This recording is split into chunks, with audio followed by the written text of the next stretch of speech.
बिस्मिल्लाहिर्रहमानिर्रहीम। बच्चों, I am here sir Amjad. उम्मीद करता हूँ कि आप सब ठीक ठाक होंगे, पढ़ रहे होंगे, डायरीज़ वगैरह लिख रहे होंगे। बेटा, कुछ बच्चे आए हैं जिनकी डायरीज़ वगैरह कंप्लीट नहीं थी। बड़े ही अफसोस की बात है कि आप लोग जो हैं वो काम जो है वो नहीं कर रहे घरों में। ठीक है, तो प्लीज़ बच्चों घरों में काम करते रहो। ठीक है, इंशाल्लाह when you come back in school तो ये अगली पिछली सारी कसरें मैं निकाल लूँगा। ठीक है, तो आपको जो मैंने लेक्चर्स पढ़ाया था वो लेक्चर काइंड ऑफ सेंटेंस हमने स्टार्ट किए थे। तो what is the positive sentence, assertive sentence, declarative sentence, negative sentence and interrogative sentence, हमने सेंटेंस की ये 3 काइंड पढ़ी थी। आज बेटा नेक्स्ट जो काइंड हम पढ़ने जा रहे हैं, this is called the imperative sentence. बहुत ध्यान से देखिएगा। ये बेटा हमारे पास आ गया, इट इज़ इम्पेरेटिव सेंटेंस। वही पहले वाली मेरी बात आप लोगों से कि नोट लाजमी करते रहें मेरे। हाँ, ये जितने भी टीचर्स हैं इनके लेक्चर्स को लाजमी नोट करते रहें, और जिसने नोट ना किया तो वो पिछली बात मैंने एक लेक्चर में की थी, वो आप समझ गए होंगे। तो अपने पास रजिस्टर और बॉल पेन लाजमी लेके बैठें। ठीक हो गया। तो इम्पेरेटिव सेंटेंस, ठीक है, सेंटेंस का भी सबको पता है कि सेंटेंस क्या चीज़ होती है। बता दिया था मैंने आपको, group of words which give complete sense is called sentence.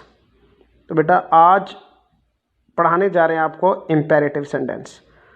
It is called ये इम्पेरेटिव सेंटेंस। बेटा what is the imperative sentence? बेटा इम्पेरेटिव सेंटेंस वो सेंटेंस होता है जिसके अंदर हम कमांड करते हैं या ऑर्डर करते हैं। तो ये साथ साथ नोट करते जाएं प्लीज़। कमांड करते हैं या ऑर्डर करते हैं।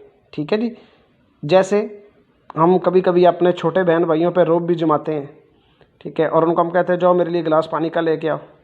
या कोई छोटा बहन भाई कमरे में एंटर हुआ तो जनाब वहाँ पर बैठे हुए थे, डिस्टर्ब हुए, तो उन्होंने कहा जी दरवाज़ा बंद कर दो, शट द डोर। ठीक है, या आप ऑर्डर के अंदर सिट डाउन किसी को बोलते हैं, बैठ जाओ, या बोलते हैं शट द डोर।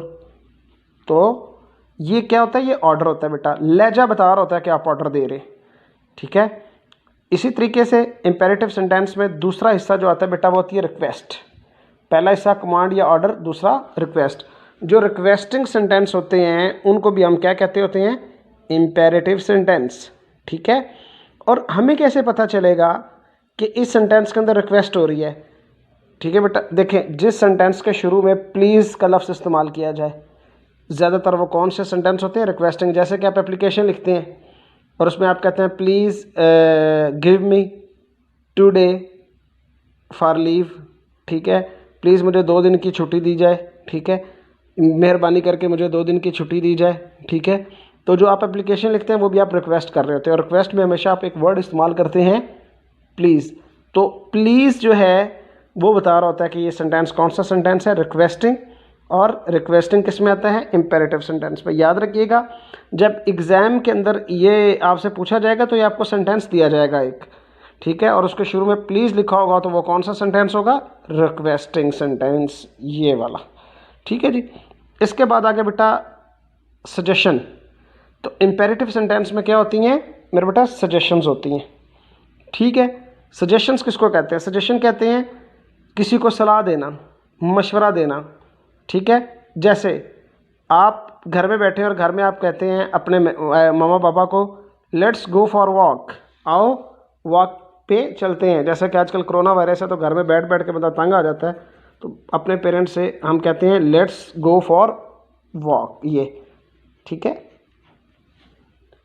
या ज़्यादा मतलब हुआ तो आप अपने अब्बू को कह देते हैं let's go for dinner.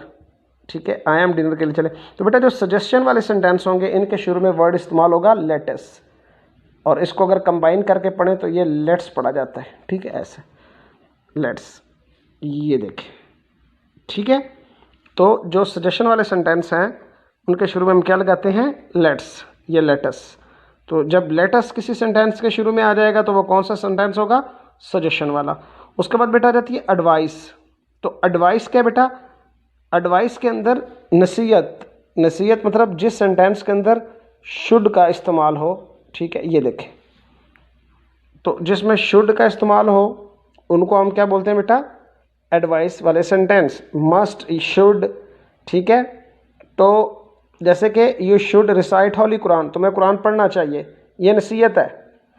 You must respect your parents, you ought to go to school regularly, ठीक है। तो मस्ट का लफ्ज़ भी आ जाए तो वो भी क्या होता है, नसीहत, या OUGHT, आउट, ठीक है। तो ये भी वर्ड्स आ जाए तो ये कौन से बेटा होते हैं, एडवाइसेस, ठीक है। गौर से देख लें और इसको नोट करते रहें। तो बेटा क्या समझ में आया? अब ये इंपेरेटिव सेंटेंस की डेफिनेशन आपने खुद बतानी है, ये आपको मेरी तरफ से एक असाइनमेंट है कि इंपेरेटिव सेंटेंस हम किसको कहते हैं, जिसके अंदर कमांड आए, ऑर्डर आए, रिक्वेस्ट आए, सजेशन आए या एडवाइस आए। बेटा लाजमी नहीं है कि अंग्रेज़ी के अंदर डेफिनेशंस को रटा जाए, ठीक है, चीज़ समझ आनी चाहिए ताकि जब एग्ज़ाम के अंदर हम इसको सॉल्व करें तो हम इजीली उसको सॉल्व कर सकें।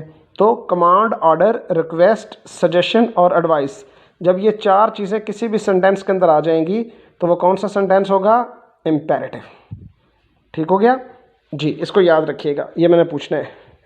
इसके बाद आ गया ओपिटेटिव सेंटेंस, ठीक है बेटा, ये हमारी पांचवी काइंड आ गई, ओपिटेटिव सेंटेंस। तो बेटा ओपिटेटिव सेंटेंस जो है बड़ा सिंपल है, बड़ा इजी होकर समझिएगा। इसके अंदर हम बेटा क्या करते हैं, या तो कोई विश जाहिर करते हैं, या होप जाहिर करते हैं, या डिज़ायर जाहिर करते हैं, ठीक है। आपको पता है विश, होप, डिज़ायर तकरीबन एक ही चीज़ है। या दूसरी चीज़ प्रेयर, इंपेरेटिव के अंदर कितनी चीज़ें आई थी, कमांड, रिक्वेस्ट, सजेशन, एडवाइस, कितनी चीज़ें आई थी बेटा, चार चीज़ें थी, ठीक है। तो ओपिटेटिव सेंटेंस जो है ये वाला, मैं इसके ऊपर दायरा लगा देता हूँ। ओपिटेटिव सेंटेंस में बेटा विश, होप या डिज़ायर, ये तीनों एक ही चीज़ें हैं, और प्रेयर, दो चीज़ें आ रही है, आपने याद रखना है, या विश होगी या प्रेयर होगी, ठीक है, या विश होगी या प्रेयर। विश और प्रेयर वाले सेंटेंस भी क्या कहलाते हैं, ओपिटेटिव सेंटेंस कहलाते हैं। फिर सुन लें, विश और प्रेयर वाले सेंटेंस ओपिटेटिव सेंटेंस कहलाते हैं। अब इसकी एग्जांपल देखें बेटा। अब आपका सवाल ये कि सर हमें कैसे पता चलेगा कि ये सेंटेंस विश वाला सेंटेंस है। बेटा जिस सेंटेंस के शुरू में वुड, दैट, अब ये आई है, आई के बाद वैसे वाज आता है लेकिन यहाँ पे वर इस्तेमाल हुआ क्योंकि ये स्ट्रक्चर ही है ऐसे, ठीक है। तो जिस सेंटेंस के शुरू में would, that, I were rich, अब आपको ये नज़र आ रहा है कि ये क्या हो रही है, विश हो रही है, कि ये सेंटेंस विश वाला सेंटेंस है। बेटा जिस सेंटेंस के शुरू में वुड, दैट, अब ये आई है, आई के बाद वैसे वाज आता है लेकिन यहाँ पे वर इस्तेमाल हुआ क्योंकि ये स्ट्रक्चर ही है ऐसे, ठीक है। तो जिस सेंटेंस के शुरू में would, that, I were rich, अब आपको ये नज़र आ रहा है कि ये क्या हो रही है, विश हो रही है। तो जिस सेंटेंस के अंदर वुड, दैट आ जाए और सब्जेक्ट के बाद वर आए तो समझ लेना है कि ये कौन सा सेंटेंस है, विश वाला। उसके बाद बेटा आ गया प्रेयर, ठीक है। जैसे मे गॉड ब्लेस यू, ये आप दुआ दे रहे हैं किसी को, ठीक है, या आप ये कहते हैं may you live long, may you live long, हमेशा जीते रहो। तो जिस सेंटेंस के शुरू में देखिए बेटा, मे का इस्तेमाल आप इजाज़त के लिए भी इस्तेमाल करते हैं, मे आई कम इन सर, लेकिन उसके एंड पे क्वेश्चन मार्क आएगा, ठीक है। लेकिन यहाँ पे आप देख रहे हैं कि क्वेश्चन मार्क नहीं बल्कि यहाँ पे ये फुल स्टॉप आ रहा है। तो ये कौन सा सेंटेंस है बेटा, prayer, may God bless you, ठीक है। तो जो ओपिटेटिव सेंटेंस होगा उसके अंदर विश होगी या प्रेयर होगी। Is it clear?